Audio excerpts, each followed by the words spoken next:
Hello বন্ধুরা, সবাইকে স্বাগত জানাচ্ছি আমার চ্যানেলে আবারও। আজ আমি ভিডিওটা তৈরি করছি কারণ আমি অনেককেই সমস্যায় ভুগতে দেখেছি যে তারা নিজেদের রাউটার নিজেরা সেট আপ করতে পারে না। তো আজ আমি রাউটার সেট আপের একদম শুরু থেকেই ইনফরমেশন দিব। তো প্রথমে বলে রাখি, এই যে আমাদেরকে যখন কোম্পানি থেকে লাইনটা দিয়ে যায়, হলুদ একটা তার আমরা দেখতে পাই, যেটা কি না এই বক্স, এটাকে টিজে বক্স বলে। এই টিজে বক্স থেকে হলুদ একটা তার এইভাবে এসে এভাবে ঢুকে, এটাকে অনু বলে, যেটার ভিতরে এসে ঢুকে। আগে এরকমই আরেকটা ডিভাইস ব্যবহার হতো যেটাকে এমসি বলতো, সেটা হচ্ছে মিডিয়া কনভার্টার বা এমসি। বর্তমানে অনু ব্যবহার করা হয়, নতুন টেকনোলজি। এই অনুতে এসে ঢুকে, অনু থেকে একটা কেবল, এটাকে RJ45 কেবল বা ক্যাট 5 কেবল বলে। এই ক্যাট 5 কেবলের মাধ্যমে এসে রাউটারে ঢুকে। তো যাই হোক, এই পর্যন্ত ঠিক আছে। এখন হচ্ছে রাউটার সেট আপ। আমরা নর্মালি এই প্রতিটা রাউটার, আমরা এখানে TpLinkের রাউটার আছে, এটা সব থেকে বেশি ইউজার ফ্রেন্ডলি। অন্য রাউটারগুলো হয়তো অনেক আলাদা আলাদা ফিচার আছে, বাট TpLinkটা ইউজার ফ্রেন্ডলি। 2 অ্যান্টিনার সার্ভিসটা সব থেকে ভালো TpLinkের। তো এই TpLinkের ব্যাক সাইডে, প্রতিটা রাউটারেরই ব্যাক সাইডে একটা স্টিকার লাগানো থাকে। আমি রাউটারটা এখানে বাঁধা আছে তাই দেখাতে পাচ্ছি না, বাট এর ঠিক ব্যাক সাইডে এতটুকু একটা স্টিকার থাকে, সেইখানে ইউজার নেম এবং পাসওয়ার্ড এটা লেখা থাকে, বা লগ ইন এবং পাসওয়ার্ড লেখা থাকে, অর্থাৎ রাউটারে কীভাবে ঢুকবো সেই জিনিসটা লেখা থাকে। এবং পাসওয়ার্ড দেওয়া থাকে ঢোকার জন্য, এবং একটা লিঙ্ক দেওয়া থাকে, অর্থাৎ আমরা নর্মালি ব্রাউজারে যেভাবে ঢুকি সেরকমই একটা লিঙ্ক দেওয়া থাকে। সেই লিঙ্কের মাধ্যমে ভিতরে ঢুকতে হয়। ভিতরে ঢুকে তারপরে রাউটারটা সেট আপ করা হয়। তো আমি ফার্স্টে রাউটারটা দেখিয়ে নিলাম। আমি এবারে সরাসরি ব্রাউজারে চলে যাব এবং দেখাবো TpLinkের রাউটারে ঢোকার জন্য আমাদেরকে কী লিখতে হয় এবং আমরা কীভাবে TpLink রাউটারটাকে সেট আপ করবো। তো আমরা ব্রাউজারে চলে এলাম।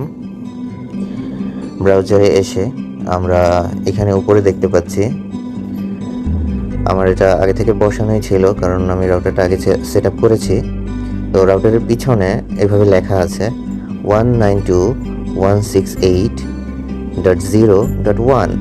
অনেক রাউটারে .1.1 থাকে, আবার অনেক রাউটার আছে যেমন নেটিস রাউটার আছে যেখানে সরাসরি জাস্ট অ্যাড্রেস লিখলেই হয়, netis.net। বা বেশ কিছু রাউটার আছে যেগুলোতে ওয়েবসাইট অ্যাড্রেস দেওয়া থাকে, ওয়েবসাইট অ্যাড্রেস দিলে ভিতরে ঢুকে যায়। এখানে টেন্ডার রাউটার বা নেট গিয়ার রাউটার, এক একটাতে এক একটা সিস্টেম থাকে, বাট নর্মালি 192.168.0.1 দিলে যে কোনো রাউটারে ঢুকে যায়। কিছু কিছু রাউটারে এখানে ইউজার নেম এবং পাসওয়ার্ড দেওয়া থাকে, কিছু কিছু রাউটারে জাস্ট এভাবে লিখলেই হয়। আমি লিখে দেখাচ্ছি, অ্যাডমিন, ADMIN, অ্যাডমিন, এবং পাসওয়ার্ডও সেম, ADMIN, অ্যাডমিন। এটা দিলেই রাউটারের ভিতরে ঢুকে যায়। তো PPOE সেট আপটা যেভাবে করব,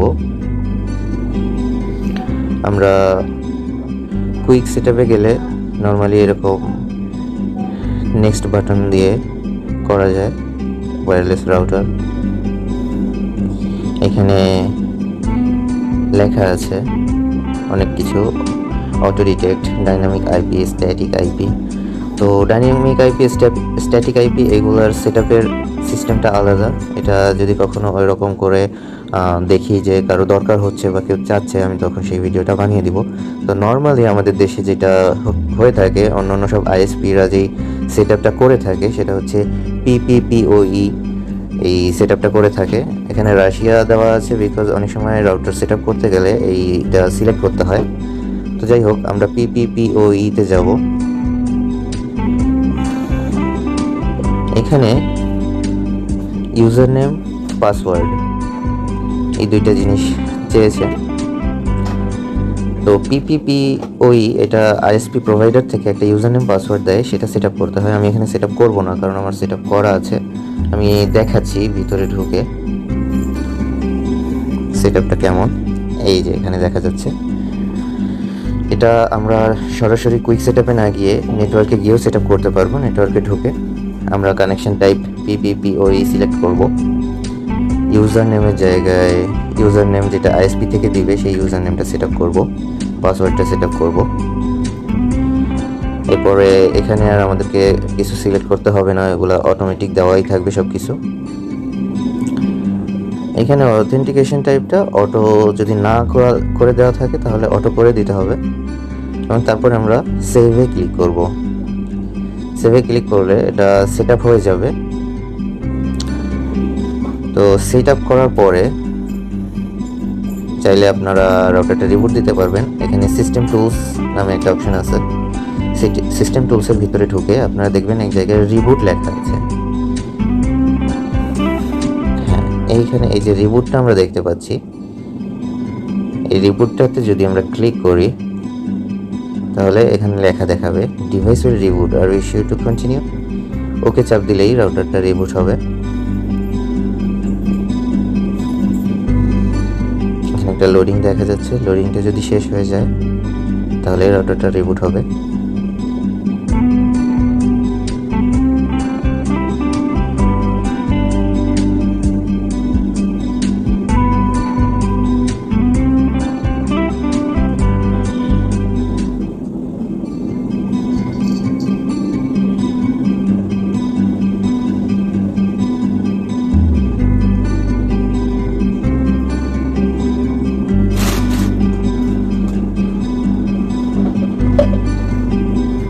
আমার রাউটারটা রিবুট হয়ে গেল।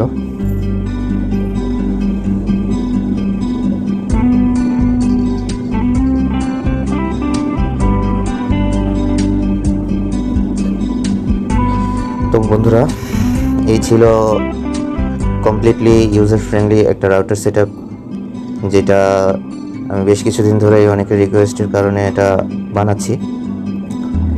যদি এটা ভালো লেগে থাকে এবং এ ধরনের আর কোনো রকমের হেল্প যদি দরকার হয় আপনারা আমাকে কমেন্ট বক্সে জানাতে পারেন। আমি চেষ্টা করব, যদি আমি সেটা পারি অবশ্যই তার ভিডিও বানিয়ে আপনাদেরকে দিতে। ভিডিওটি কেমন লাগলো অবশ্যই জানাবেন, আর যদি ভালো লেগে থাকে অবশ্যই লাইক করবেন। চ্যানেলটি যদি সাবস্ক্রাইব করে না থাকেন চ্যানেলটা সাবস্ক্রাইব করবেন, এবং যদি আপনাদের জানা মতে কেউ এরকম সমস্যায় ভোগে অবশ্যই তাদের সাথে জিনিসটা শেয়ার করবেন। সাথে থাকার জন্য সবাইকে ধন্যবাদ।